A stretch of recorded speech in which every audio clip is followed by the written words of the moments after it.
একই জাতের ধান, অথচ সেই ধান থেকে উৎপাদিত চাল বিক্রি হচ্ছে ভিন্ন নামে কিংবা দামে। চালের দাম অযৌক্তিক পর্যায়ে গেলে বা হঠাৎ বাড়লে একে অপরকে দোষারোপ করেন মিলার, পাইকারি কিংবা খুচরা বিক্রেতা।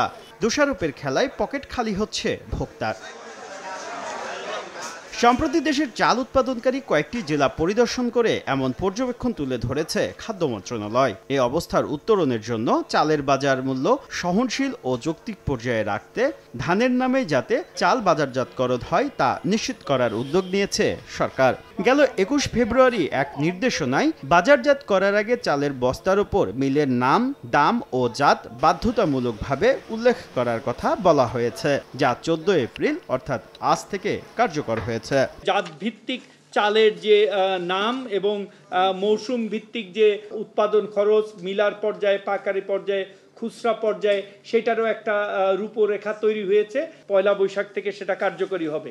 শুধু মিলের নাম, চালের দাম ও জাত নয়, সরবরাহ করা বস্তা কিংবা প্যাকেটের ওজন ৫০, ২৫, ১০, ৫ নাকি ১ কেজি তাও উল্লেখ করতে হবে। কর্পোরেট প্রতিষ্ঠানকেও পালন করতে হবে একই নির্দেশনা। এক্ষেত্রে মিল গেটের দামের পাশাপাশি প্রতিষ্ঠান চাইলে সর্বোচ্চ খুচরা মূল্য উল্লেখ করতে পারবে। সরু চাল, মোটা চাল, চিকন চাল এখান থেকে বের হয়ে এসে কোনো প্রতিষ্ঠান নির্দেশনা অমান্য করলে খাদ্যদ্রব্য উৎপাদন, মজুত, স্থানান্তর, পরিবহন, সরবরাহ, বিতরণ, বিপণন আইনে কঠোর ব্যবস্থা নেবে খাদ্য মন্ত্রণালয়।